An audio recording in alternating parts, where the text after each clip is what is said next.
Do you know who St. Ignatius is? Absolutely not. Not really sure. No. No, I do not. I used to. I don't know anymore. He founded Jesuitness, Jesuitity, Jesuitality, I don't know. Ignatius Loyola. He's the guy who founded the Jesuits.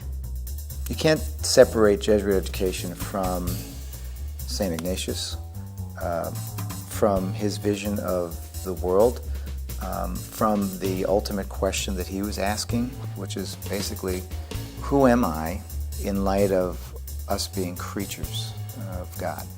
They got to know who he is, St. Ignatius. They got to know, why this place was founded, and they got to know something of the passion that he had that he wanted to pass on to others.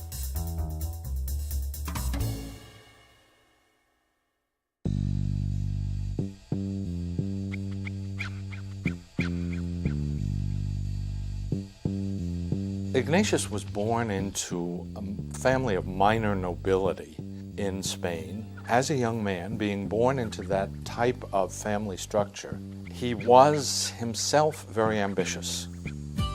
He wanted to become a knight, if you will, to be outstanding in the service of the king and country. His approach, therefore, was one of ambition, and through some distant relatives, he was brought to court as a page and gradually began to work his way up the ladder of chivalry. He apparently is only the only saint to have a notarized police record for brawling. So he was something of a hothead. In an attempt to distinguish himself so that he would rise further, he came to Pamplona to defend the town against the French who were invading and led this suicidal raid, in effect, that everyone admitted, including the French, was totally futile. He found himself sort of on the parapets of a castle, and a cannonball shattered his leg. The French were so impressed with the fight that Ignatius put up at Pamplona that they had their own doctors work on him there before they sent him back home. But they didn't do the best job. When he got back home to Loyola, they realized that the way they had kind of set the bone, he was going to walk with a limp, and he had too much pride in his appearance and how he was going to come off. And so he submitted himself to a series of operations that were pretty painful just to make his leg look nice in the tights that they used to wear at the time. It was a matter of vanity. They had no anesthetic. There was no way of really diminishing the pain involved. But of course, it protracted his recovery, his convalescence. The sense that I have of Ignatius when he's convalescing at home would be like a kid who has been playing video games all their life, and suddenly they don't have access to their Game Boy, and what am I going to do to kind of amuse myself? And the only thing they have are these books, and it's the life of Christ, and another one is the life of the saints. He realized when he was reading this book about the lives of the saints that when he thought about following the lives of St. Francis and St. Dominic and thinking about the Gospels, he would be very excited, and afterwards he would still have that feeling of excitement and peace. But when he thought about doing something a little more worldly, while those things made him excited, afterwards he was left feeling a little dry. And so he started to weigh these things and thought that maybe that was a way that God was drawing him. And that was the beginning of Ignatian spirituality. He started to think that those different sort of pulls on you, those different kinds of, as he called them, spirits, were ways of discerning God's will in his life. Somehow it stirred some idealism within him, and he was led to kind of go on a journey to discover really what it was that he was supposed to be doing with his life. What he decided he wanted to do, specifically, was to go to the Holy Land and to serve pilgrims there. And so, in time, he left Loyola, much against his family's wishes. He went to the Benedictine monastery at the top of the Montserrat Mountains, which are like Sawtooth Mountains. That's why it's called Montserrat. And there is a beautiful monastery of the Benedictines, and it has as its main piece the Black Madonna. And that night, he spent the whole night kneeling in front of Our Lady's altar, and he presented his sword and left it as an ex voto offering, symbolizing his change of life, that he was now going to devote his life to Christ. When he left the church, he saw a beggar sitting right outside who was dressed in rags. And he said to the beggar, "I'd like to exchange clothes with you." And he gave the beggar all of his courtly clothes and took the rags the beggar had. And Ignatius started off when there was a big shouting match, etc. And the police came up to him and said, "Sir, do you know this man?" And they pointed to the beggar, who was now dressed in finery. And he said, "Yes." And he said, "Did he steal your clothes?" And he said, "No, I gave them to him." A nobleman who had it all, who gave it all up because he wanted to be in relationship with God and because he was willing to be treated as the teacher treats the schoolboy. In a lot of ways, what his agenda is to reinvent himself, which a lot of our students do when they come to university for the first time. It's like, for the first time in my life, I'm away from my parents. I don't have them, or not only my family, but I don't necessarily even have the friends that sort of pigeonholed me and like only used to think of me a certain way, and it gives them an opportunity like, well, who do I want to be? It really is the time in their lives where they are beginning to own the person that they're going to be.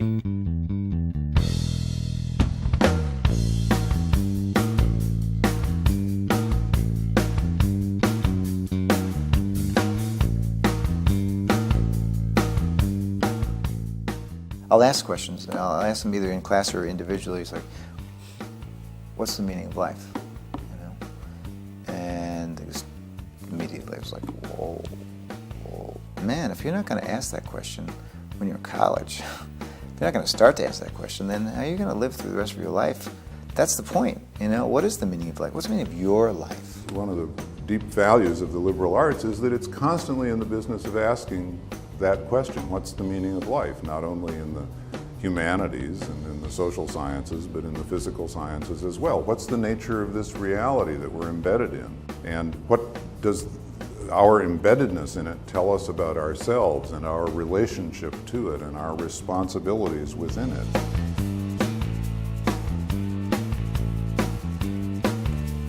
They have to be encouraged to see life as an unfolding adventure in which they will never cease discovering everything about themselves and about all of reality.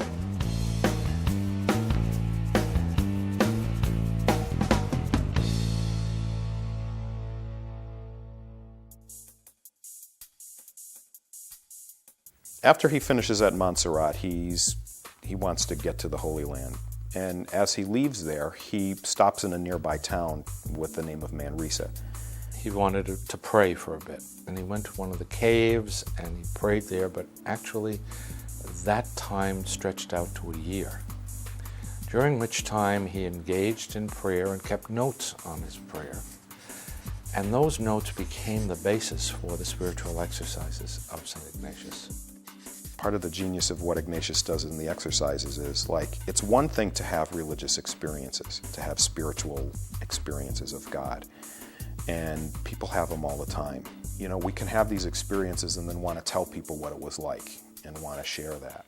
But what Ignatius does is he actually figures out a way to help people to have the experience that he had. He comes up with these ways of praying that actually allows them to experience the same thing. He wanted to be a signpost pointing the way. He wanted to communicate his experience in such a way as to be helpful, but he never wanted to impose his experience on someone else or insist that this is the only way to get to know the Lord. He provided a great way, which I think worked really well for me and for people of my experience, but he never said this is the only way to get there.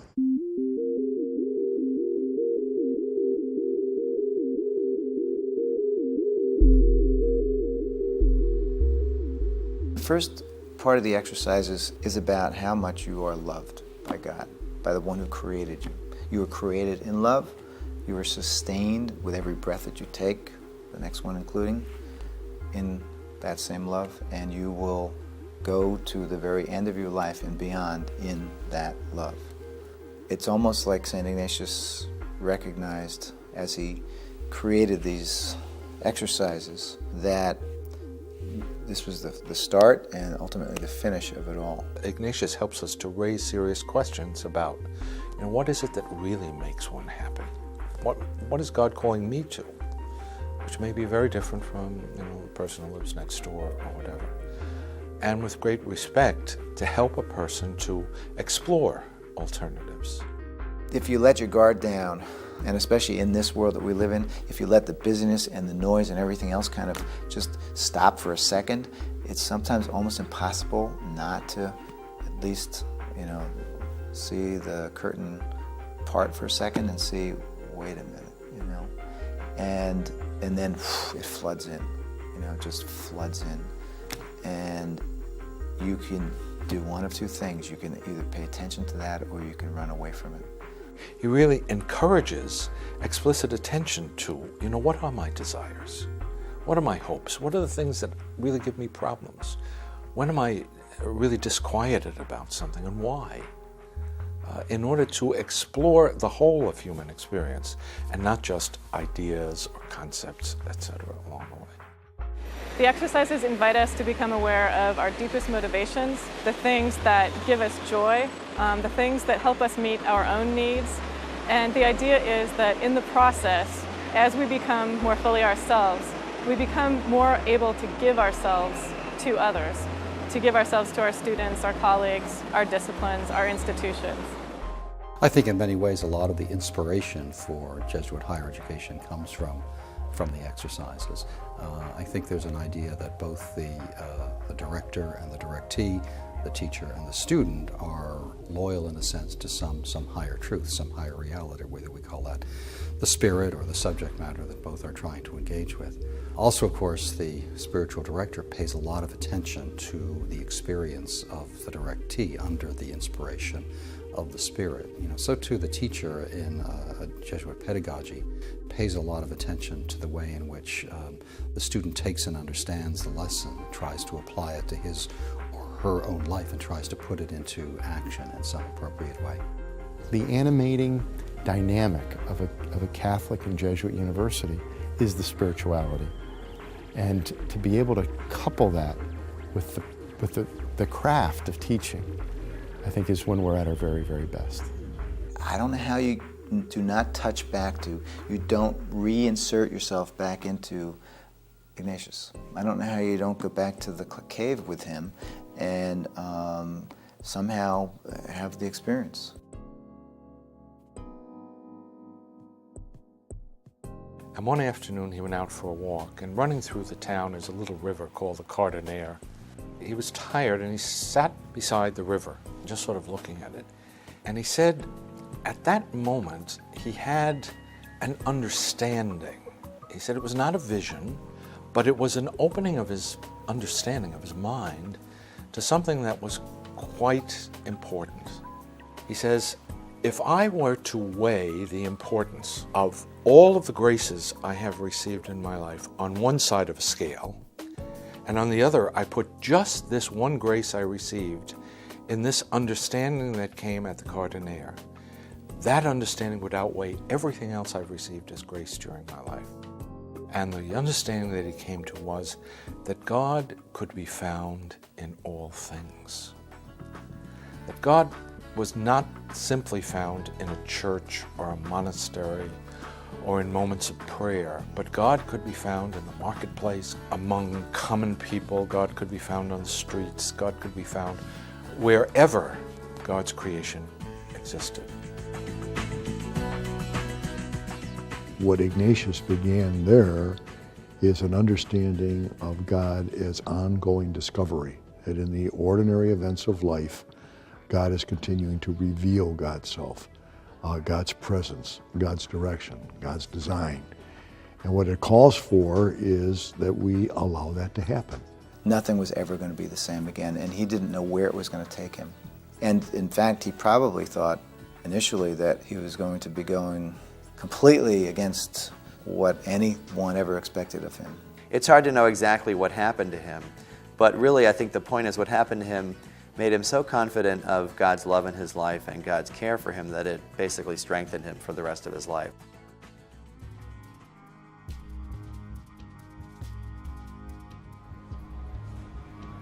He gets to Barcelona.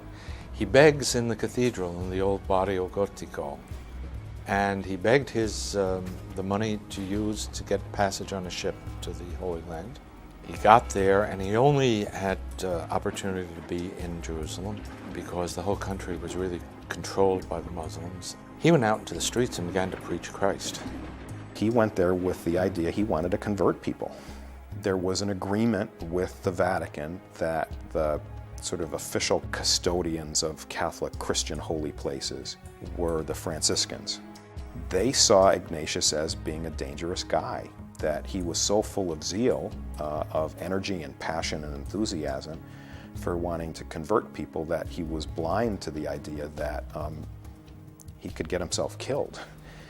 And the Franciscans immediately got on top of him and said, look, you're going to get yourself killed, you'll get other people killed too, because there's a lot of persecution, etc. Ignatius wanted to stay. Finally, they said, you must go. He said he didn't want to. They ordered him under penalty of sin, and finally he left and went back. I think for us looking back at Ignatius going with all of this zeal to the Holy Land, what we would say to him is, you know, Ignatius, you need to, first of all, know what the situation is that you're getting into. You have to know something about these people that you want to convert. And you have to be willing to treat them with a kind of a respect.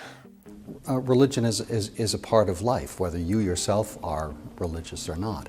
And if somehow or another you don't understand and integrate religious experience into your overall understanding of the world, you've missed a very, very important part of what the world is. I think as we look at our present cohort of students, whether they're Catholics or non-Catholics, and we look at the world into which we are graduating those students, there are few things that are going to be more important in their adult lives than an ability to relate well to people of other religious beliefs. I really feel that one of the things we have to do in the United States, where we're freer to do it, is to get Jews, Christians and Muslims to talk to each other on ethical issues, on political issues, away from the actual front lines of violence in the Middle East, but in an academic setting where we can possibly see some of the continuities as well as be clear about the discontinuities between our religious traditions. The Jesuit tradition is immensely powerful in its ability to bring that conversation about, to foster that conversation. I think people feel, wrongly, in my judgment, that to be Catholic is to be kind of static and to affirm, let's say, static ideas that have been ready-made. The terrible, terrible thing in our time is that we have lived Catholicism in such a way that people could look at something that should be liberating and see it instead as enslaving and deadening. That's the tragedy. The Jesuit understanding of Catholicism is probably more orthodox than most because we have taken the name Jesus in kind of a scandalous way into the very name of our organization, the Society of Jesus. And the point is that we are supposed to, in some ways, live and model that sort of radical embrace, loving embrace of the world that God has given us. That's not really actually a safe thing to do. And education ultimately is not a safe thing to do. If you're going to follow the truth, wherever it takes you, then you better be willing to sacrifice some things, especially security. We really have a challenge to expand people's understanding of what Catholicism is about, especially in its intellectual aspect.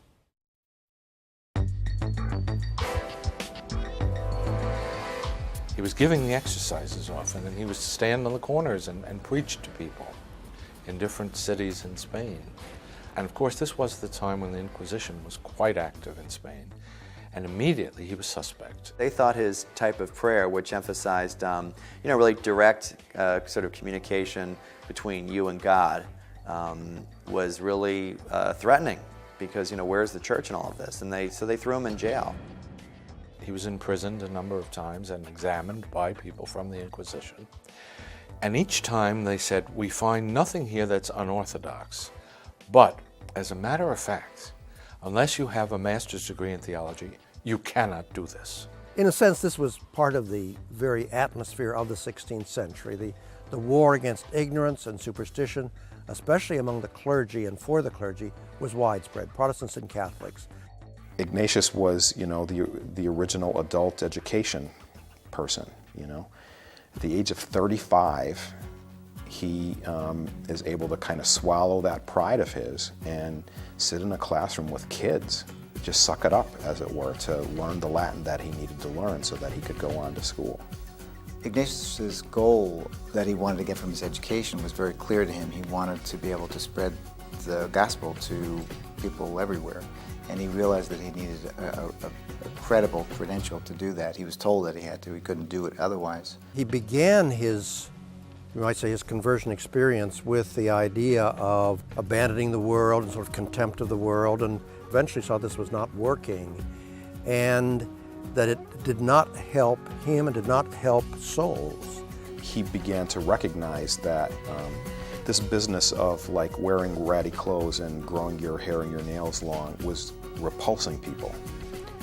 And so he cleaned himself up. Meanwhile, he'd been at the University of Alcalá, which was a new university, but a very important one and pivotal one in Spain, then Salamanca. The system, if you will, within the universities, in just about all of the universities, was what was called the modus italicus.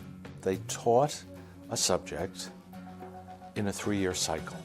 So if you happened to get there when the cycle was beginning, well and good. But if you arrived when they were going into the 3rd year of the cycle and you had no background, you were just tossed into the system, and of course you'd be lost.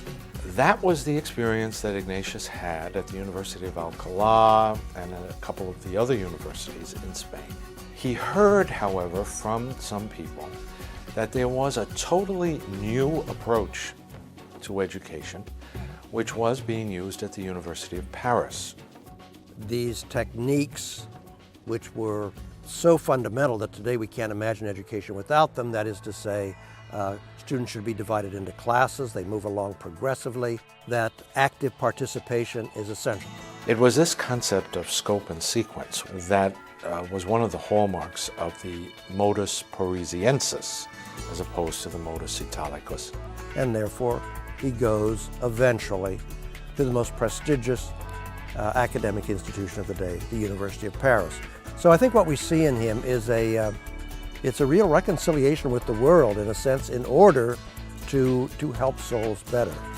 This thought that education was a help was deep in him. I think this is the fundamental background to why and how the society got into education. The reason why I am excited to be in college is because I'm really finding myself. The person I was when I was a senior in high school is completely different than the person I was when after my first semester here. And it's completely different, that person's completely different from who I am now. And I'm probably going to keep changing, and then eventually, hopefully, I'll be the kind of person that I hope to be someday. Here's your chance to explore and see who you are without having people tell you who you are.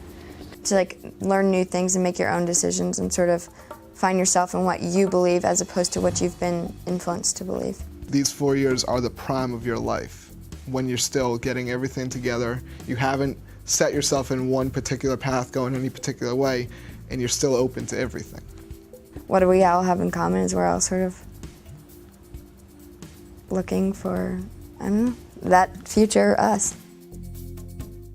One of the reasons why learning is so important is that it allows this continuing, this emergence, this evolution to unfold. And it gives us an opportunity to be part of that unfolding. It's difficult to get them to kind of step back because there's such an insecurity, I think, in their own identity of, who do I want to be as a person, and kind of pouring everything into, a professional identity before having a sense of where they want to go as people. I think that it's wrong for students or for the institution to encourage them to think that, well, what they're here for is for a major, to get a job, or for a major just to pursue a particular interest. that major is certainly a very important part of their own professional development and their own moral and ethical and aesthetic development and so on. But it's in a world. And the purpose of the core curriculum is to help to delineate the characteristics of the world in which they will pursue whatever it is they pursue. They know they want to have a career or a vocation when they graduate, but they're also coming to a school that is different from other schools, and that is Jesuit and Catholic. If they wanted to get a business education, there are plenty of fine secular universities, both state and private, around that they can do that at. So clearly they want something different, something more. Ideally, I'd like our universities to be places of moral and spiritual formation for our students. Often that's not something we can orchestrate through the classroom, but it is something that we can offer and support in many co-curricular ways in our students, and nurture the ways in which they find that in each other. What I really have experienced is they are deep seekers, and they are far more than we were deeply concerned about values, about the way that the world ought to be, and convinced that they have a responsibility for the world. One of the reasons that I think parents pay as much money as they do for Jesuit private education is because they think that somehow or another their son or daughter is going to emerge a better person from this experience. And that better person is a person who has had a more integrated, holistic experience of education, in which they've been able to develop personally through the experience of education, become a more integrated person, in which they've been able to develop a set of values that they understand and believe in because they know where those values come from, and in which they've been able to make important decisions about their lives based on a sense of who they are, of what's important, and of what they want to do with their lives. To me, the spiritual quest and the intellectual quest are so profoundly intertwined that I would hardly know how to tease them apart. For Ignatius and for his first companions when he got to the University of Paris we lived with, they were focusing on theology as a way of not only improving themselves but being able in effect to share the gospel with others. Priesthood was not immediately within the purview of Ignatius, even when he was studying at Paris. This is the beginning of Christian humanism. So part of what Ignatius learns when he's at Paris is a real esteem for what today we would call the classics, the philosophy, the science of people from the ancient world, ancient Greece and ancient Rome, people that certainly in his day would have been called by Christians pagans. Yet there was this kind of openness to truth in general that even though this truth might have been first articulated or discovered by people we would consider to be pagans or non-believers, there's something universally true about this, and so we can learn from this. One of his roommates is Francis Xavier, who the world would know later as a great saint. And another one is Peter Faber. Ignatius apparently had this incredible ability to make friends. So much so that he could get them to consider doing this retreat experience that he had developed. By the time they graduated, there were 10 of them that had all gone through this experience, all of whom had been really changed and affected by it, to the point where they wanted it to affect the rest of their lives. They make this agreement that they want to get to the Holy Land. They want to do great things for God. We want to lead people closer to God, and we also recognize that we need to take care of them. So if they're sick, we need to help them to get better. If they're hungry, we need to feed them. At the time, the only way that you could get to the Holy Land was through Venice. So they agree when they're in France that we'll make our way to Venice and we'll give ourselves a year to try to get to the Holy Land. And while we're waiting, we'll do the kinds of things that we want to do anyway, but we'll do where we are. So tutoring kids that need some education, feeding people, preaching, hearing confessions, sacramental kinds of things too. Gradually, they started to think that they should start a little religious order. They didn't know what to do. They went to the Pope to say, where should we go? Up to that time, the only form of religious were monastic religious. They lived in a monastery. Their main role was the prayer of the hours. Ignatius said, no, the needs of the people of God are so great that what we want to do is to be available, to be of service to others in their needs. Bring the good news of the gospel, not only in word but in deed, to them. Initially, there was tremendous opposition to this within the Vatican because they had never heard of religious life other than monastic life. But it was Ignatius's view that God can be found in all things that motivated this. And ultimately, the Pope agreed to allow us to become an apostolic religious community rather than a monastic religious community. And we were the first in the history of the Church. The Jesuits were. I see another side of Ignatius. Ignatius the bureaucrat, or Ignatius the administrator. He was incredible as a successful administrator, governing a worldwide operation through letters, and he did it so well that the format that he established works quite well today. When I read his letters now, I see his flexibility, I see his vision, which he communicated without imposing, inviting people into without saying this is the only way to do it, and doing that when he would rather have been in the streets of Rome teaching catechism. He was a very pastoral man who would much have preferred to have direct hands-on experience with the people of his time who needed help, but he saw the multiplier effect and was terrific at doing that. The thing that he wanted to do is he just wanted everybody to have that experience that he had in the cave, you know, so he did everything he could to spread that to other people, have them have the direct experience. This educational piece, as we know so well, was not on the radar screen of the Ten Companions. As a matter of fact, they seem to have taken a stance against even teaching the new recruits to the society. But they had learned some pedagogical techniques in Paris. They learned that if they used these techniques with their own members, the young recruits to the society, the young Jesuits, would learn faster. He wanted his Jesuits to be educated in all the things that were important, particularly at the time. So philosophy, fine arts, languages, theology especially. And it's a great example, I think, of the seriousness with which Ignatius took the world. It's not a fleeing from the world.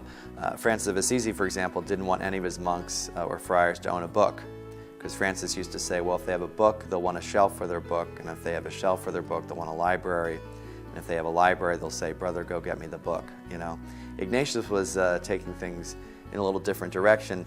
In order to engage with the world and in order to really mix it up with the world, he knew that the Jesuits, in order to be respected and also in order to understand the world, would have to be educated. And that's continued until today. They opened the first school because they were asked to do it.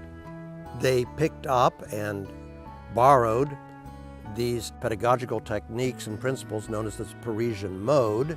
It was a change in direction for them because this meant becoming resident schoolmasters. They did it, and they found they were successful at it, and therefore they wanted to do more of it. Because they worked hard at it, I think because of the spiritual exercises, for one thing, they had a very clearly articulated and formulated sense of inner directedness, how crucial that was. And here they had now an institution that was something that was appropriate to the age in which they were living, and something they could do well, and something that was consonant with their spirituality, and indeed advanced their spirituality, gave it, you might almost say, a new mode. When the first Jesuits started these institutions, they were really, I mean, they were really close to the experience. I mean, they were directly close to St. Ignatius. They, you know, had the experience of his passion, you know, and his insight.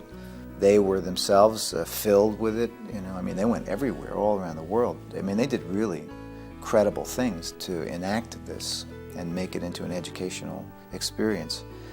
But as time goes on, of course, and you get farther away from that, you have to find a way to kind of renew or plug into something that's way not even in your experience.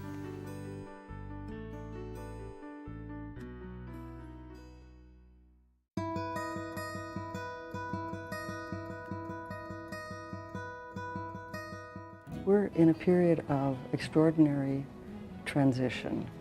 We're moving these institutions from being primarily Jesuit-run to being lay-run organizations where most of the faculty are lay people, where all of our institutions suffer from a lack of Jesuits. And how do we sustain the charism of these institutions in the absence of a critical mass of members of the Society of Jesus? I don't think any of us have really figured that out. For hundreds of years, there's been a method to Jesuit education that, in its Latin translation, was referred to as the Ratio Studiorum, a kind of way of proceeding in Jesuit schools. When there were tons of Jesuits around to teach in the schools, we didn't have to think a whole lot about what it was that we did in sort of formulating that. So there are a lot of things going on at once. Fewer Jesuits, more competition with secular institutions, a new level of professional commitment. All of those things, I think, made some of that accompaniment less and less available. There was an international commission that was charged with researching this, and they came up with a document called The Characteristics of Jesuit Education that really looked back to see what are some of the things that this tradition has to offer, the types of person they're trying to educate, their worldview, their overall vision and hopes for working with students in an educational setting. A few years later, although educators really thought that was helpful, they wanted something more practical. And they wanted something like, what do I do in the classroom here and now? And in 1993, we were able to come up with a model, a paradigm, if you will, called Ignatian Pedagogy, a practical approach. The 5 parts of this Ignatian model are context, experience, reflection, action, and evaluation. The first thing is that you need to understand who your students are. You can't do anything with them unless you know where they live, what matters to them, what excites them, inspires them, what troubles they experience. You got to know their world pretty well, and before you can give them anything, you've got to be there with them. What we find in Ignatius is that he wants to meet with the person who wants to make the spiritual exercises, to find out their, what have they done so far? Do they know how to pray? Have they had crises in their lives? Are they in difficulty in some way? Are they open to real growth, etc., along the way? And then he makes a decision as to what kind of exercises he'll give them. What are the influences that they've had? What are the experiences that we can presume that they know? What's the popular culture that they're exposed to and that they live out of? What are the presuppositions about life in the world that they bring? And never forget that these students out there are real human beings who are going through joys and struggles and tragedies, and I don't let that be foreign to the classroom or foreign to the way in which I teach. I have to be aware of what they're going through, what they're struggling with. Kids have got their exteriors, they've got their sense of who they are, they've got a lot of, masks that they're wearing. But they're kids underneath it, just like we all are, and they want to be loved. I want to be loved, so somehow I have to need to be able to tell them that and show them that. At the same time that I want to show them something about the world that I know, that might be of help to them when they go out of here.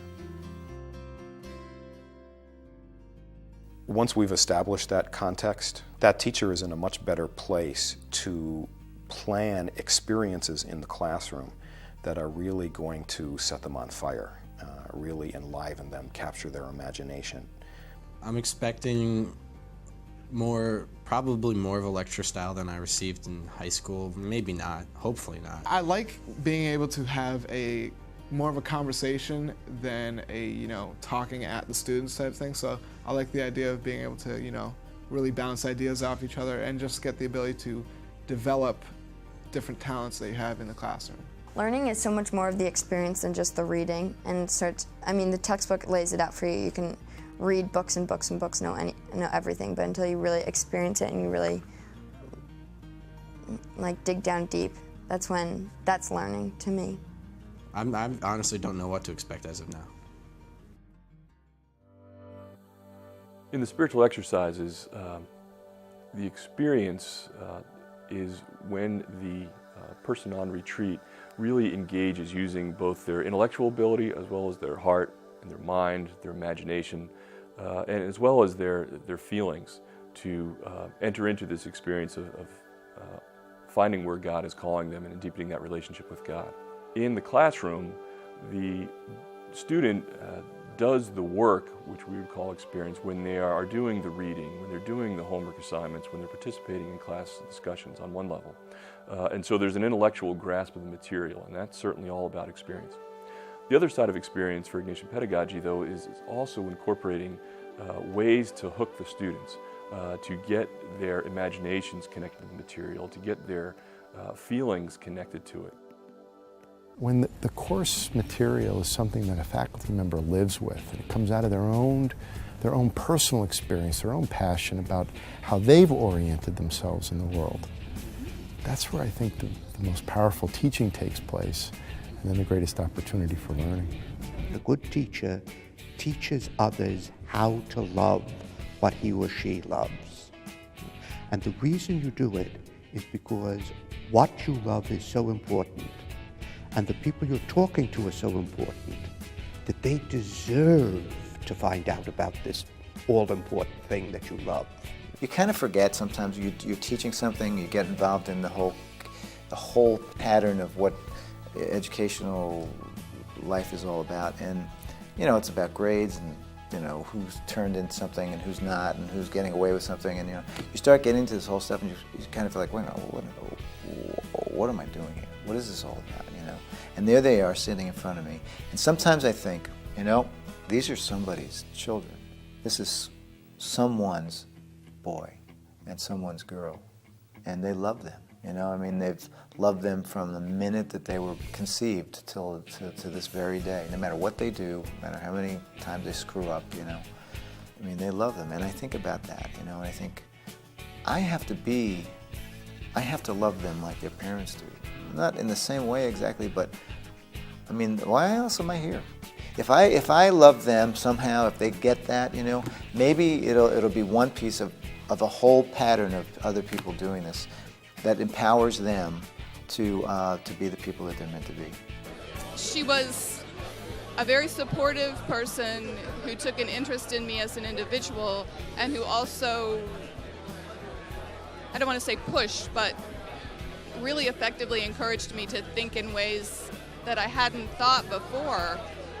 He was the first person who I think made clear to me that it was okay to do what I loved, even if what I loved was reading fiction. In the spiritual exercises, there is the challenge of the director is to certainly help the retreatant find God. And they do that through a process of accompanying. They don't lead them directly to God. They just provide the opportunities, whether it's through conversations, questions, readings, prayers, for the student to kind of grapple directly with this relationship. And so they have a direct encounter with God in that way. In the classroom, the challenge is similar in the sense that the role of the teacher or faculty member is not to be the one with all the particular knowledge to give to the student, and they're just supposed to learn it and remember it and go. It's really to present opportunities for them to grapple with concepts, with ideas, to give guidance where it's needed, but really to let them struggle with it in a way that they can own it and understand it in their terms. It is the task of a good teacher to set that subject on its own 2 feet in the middle of the circle of inquiry in such a way that students have independent access to it, not simply through what the teacher says or what the text says, but through what the students themselves can learn and know and understand about it by coming into their own relationship with the subject. The best teachers give students independent access to their subject, not okay, you have access to the subject through me. No, we all have access, equal access to it. I'm simply guiding you to it, and you'll go beyond me or take it in different directions than I. We are supposed to be companions with them in their education. We're not really supposed to be, oh, great wisdom givers. We're supposed to be with them, and they have as much an ability to reflect on some of these things as we do, and maybe even have something else to give that we don't. But then the crucial step is the third step, which is reflection. And here we really ask questions about meaning. What is the meaning of what you're studying for your life?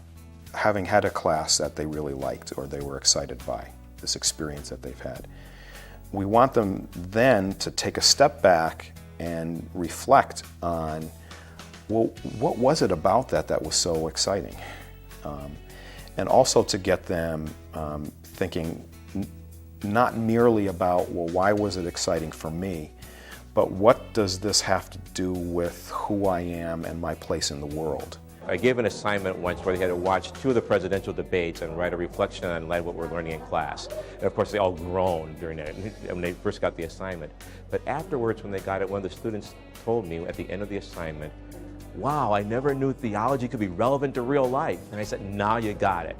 When students are able to make connections between the disciplines that they're studying to see what philosophy has to do with history, has to do with science, has to do with literary criticism, then there's there are those aha moments of discovery in seeing the connectedness and understanding what that has to do with my own life. Now that they've learned this material in some way, shape, or form, they're asked to take some time and go, well, what does it mean? What does it mean to me personally? If I care about it, how much do I care about it? And hopefully through a healthy educational process, they were encouraged to care because the faculty member knew about where the student is coming from, the context. They engaged them in experiences that tapped into maybe some of their emotional or affective abilities in order to say, yeah, you got me hooked here about this, I want to explore more about it. This process of having these experiences and figuring out what we want to do with them is all part of this greater search for truth in our lives.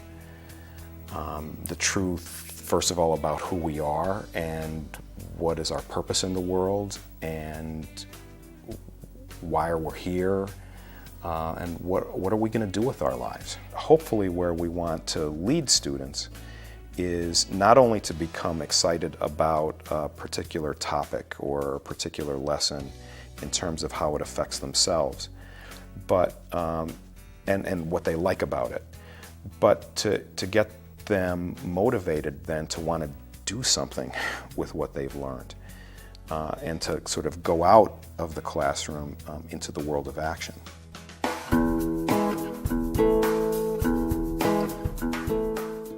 Action in the spiritual exercises and also in the classroom is really a response out of the care or love that the person has to do something. You could certainly have people do service projects and go and do things, and that's action on one hand, and they're meaningful and they're important and valuable.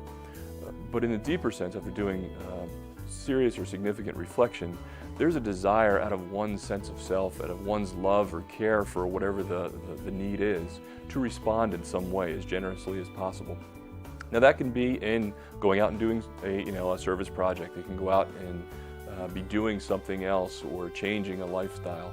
But it can also be simpler things like changing an attitude. Ignatian spirituality is a way of looking at the world. It's a way of finding God in all things, and it's also a way of being, in a great phrase, a contemplative in action. It's the person who maintains a contemplative stance during a very busy life. So Ignatius's men originally weren't supposed to be stuck behind monastery walls. In fact, he asked for special permissions that the guys wouldn't have to gather, 7 or 8 times a day for prayer so that they could be out in the world doing things. The goal of this would be to become other-centered, to become generous the way Jesus was generous. I think our goal needs to be producing graduates who understand themselves fully and therefore understand how best they can serve the world. I want a business student to walk out of Fairfield saying, yes, they learned the business curriculum, but they also have a concern for other people. And that transcends whatever their faith is, because as you know, we have Catholic as well as non-Catholic students at the undergraduate level and certainly at the graduate level. For Ignatius does remind us in the spiritual exercises that love expresses itself more eloquently in deeds than in words. You know what? There's millions and millions and millions of other people out there, many of whom are in no ways as lucky as you are. And what are you going to do when you leave here?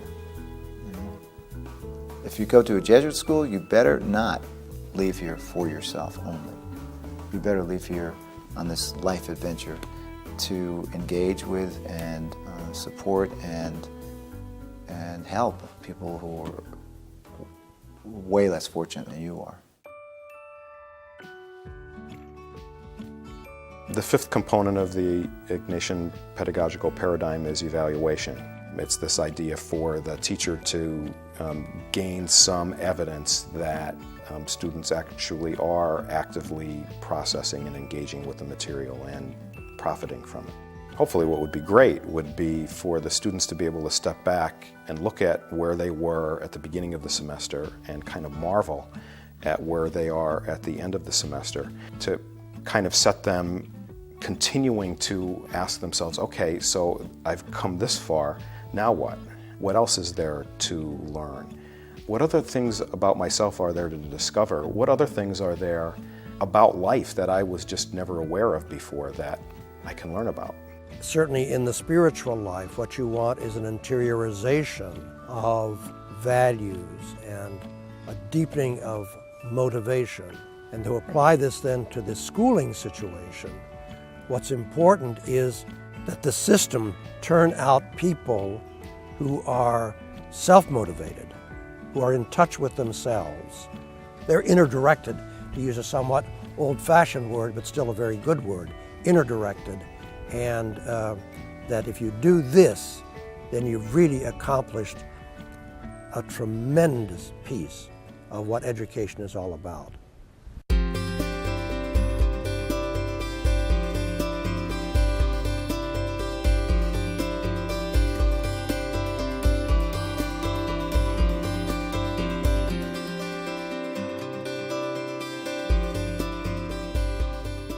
Part of the challenge of being a teacher in a Jesuit school is to practice what we preach, as it were, so that not only do we want our students to, actively reflect on what they've learned and what excites them, and then to go and do something with that in the world, but ideally we should be modeling that for them. And of course, it should go beyond just the individual teachers, and it should be part of the atmosphere and the environment of the institution itself. Do we really believe that these attributes of attention and reverence and devotion are so important that we're willing to make them part of the criterion for hiring and part of the criterion for promotion and part of the criterion for merit increases? I think generally what the Jesuit institution is going to be an institution held together by a set of creative balances. Interest in the student, interest in research, solid teaching, and commitment to the common good.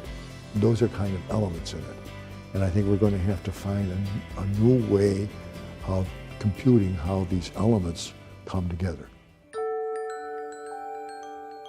Jesuit colleges and universities have a chance to be explicit about the values that brought them into existence and that keep them going and that are important in the world and that need to be heard. As the world and our lives become more and more fragmented, I think we offer something that a lot of other places don't and won't, if we choose to really embrace it.